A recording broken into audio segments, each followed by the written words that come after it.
Self-love isn't a trend, it's a mindset, a lifestyle, an embodiment, and a key to knowing your worth. When you treat yourself like luxury, you stop selling for anything less than what you deserve.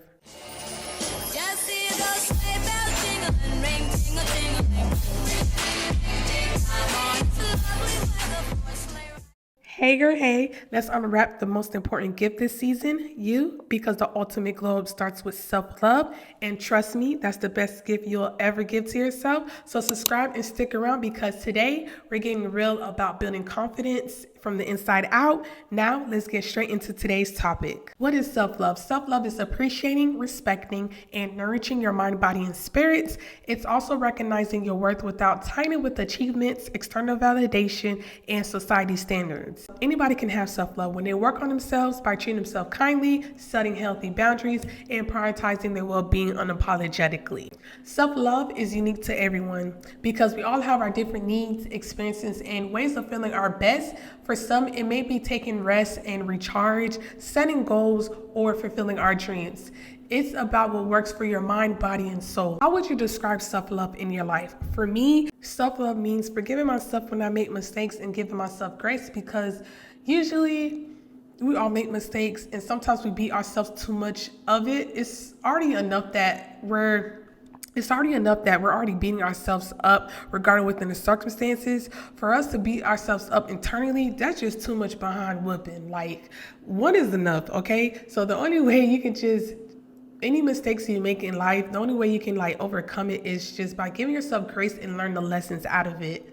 Self-awareness plays an important role for self-love. Knowing yourself is the foundation for self-love because it helps you understand your needs, your values, your strengths, and your boundaries. Self-awareness allows you to love yourself authentically, flaws and all. And don't nobody know you more than you know yourself. If you don't know yourself like that, start to ask questions about yourself like, what are the things that truly make me happy and why do they bring me joy?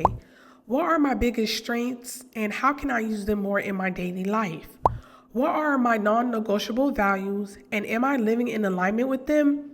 What habits or beliefs are holding me back and how can I start to change them? If I wasn't worried about judgment or failure, what would I pursue or try?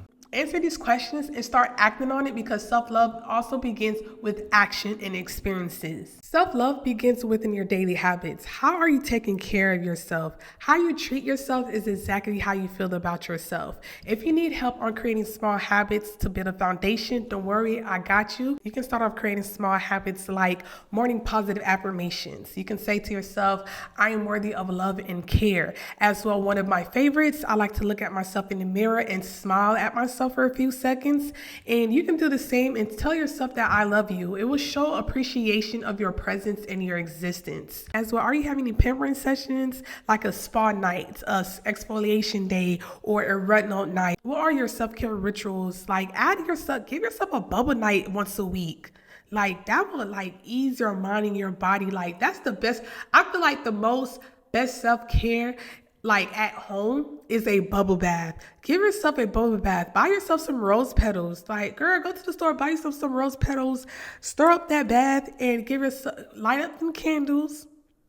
Light up them candles and give yourself, make that as a self-care ritual weekly because you deserve that. As well, go on solo dates, go on cozy coffee outings, the movies, try new restaurants. Especially in this season, you can take yourself out to ice skating, a holiday light show, or go to a candle class. Make a nice scented candle throughout this season. So when you light it up, especially on your bubble bath nights, girl, you gonna feel real good about yourself because it's just girl, that's me. I did this. You can just literally look at everything like I did this for myself. I didn't have to wait on anybody to do this for me, or I have to wait on special occasions. Every day is a special occasion, especially when you're alive. So appreciate yourself more. When you build consistency and self-love rituals into your life, it will help you building your value and your self-worth. If you're treating yourself like a queen, what makes you think you allow other people not to do the same? People treat you how you treat yourself. And that goes along with setting boundaries as self-love. You have to have boundaries with yourself from other people. You can only give so much. Like the famous saying, you cannot pour out from an empty cup. Boundaries protect your peace by setting clear limits on what you will and will not tolerate, ensuring your time, energy, and emotions are respected. When you set boundaries, think of and for yourself, because usually we like to think of people's opinions and their emotions, and as women, we like to think of other people and neglect our own, and over time, it will build up insecurities and resentments against ourselves because we were afraid to speak up or we was afraid to set boundaries.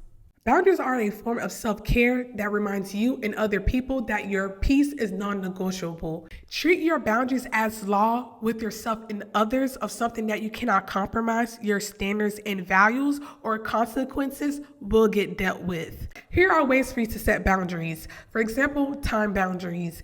Your time is valuable. You have to treat your time as luxury. You cannot get time back, okay? So time is precious. Time ain't waiting on nobody. So value your time more and let people know that I can't speak from this time, from that time. Like, no further explanation and move on from there. Number 2, emotional boundaries. Protect your inner child. Protect your inner child at all costs. Speak up for her. Speak up for him or any guys who's watching this. Speak up regardless of the outcome. You can say like, I understand you're upset, but I need to take a step back to process my feelings, and we can go ahead and talk about this later when I'm in a better space. Acknowledge your emotions always. Acknowledge your emotions always. Acknowledge your emotions always. Protect their inner child. This is very important, especially for my people pleasers, and especially like we just let people, especially for the people who take, and then when you're screaming inside, like, girl, speak up for yourself, say something regardless of what other people may think. Speak up. Social boundaries. You don't have to say yes to everything. If you don't want to go, then don't go. Respectfully decline. You can say, I appreciate your invitation, but I won't be able to go out tonight. Start saying no without feeling guilty. You have to practice saying no without feeling guilty, because I know sometimes we overthink, especially with other people's responses and their reactions. A trick that if you want to go ahead and use, train your mind well enough that when you like stand up for yourself or when you start saying no, just think on the other side, they'll be all right. They'll be all right. They'll be just fine. Like, they'll be just fine, because you don't have to put your needs and your values first. In the negative self-talk, how you talk to yourself shapes your self-image by influencing how you see yourself.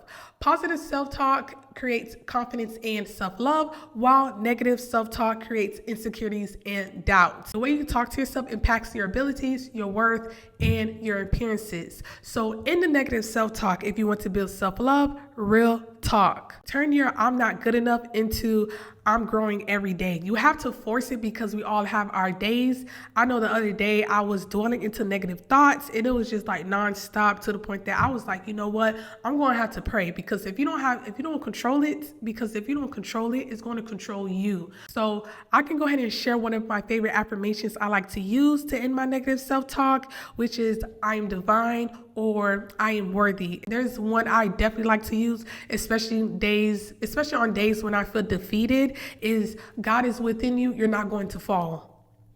God is within you, you're not going to fall. It literally makes me feel more stronger than my circumstances or whatever I'm dealing with. What affirmation will you say to yourself to end negative self-talk? Comment down below. I'd love to hear all about it. Remember, self-love is luxury, and you deserve the finest gift of all, and that is love from you. If you enjoyed today's video, don't forget to like, comment, and subscribe, and I'll see you guys tomorrow. Bye.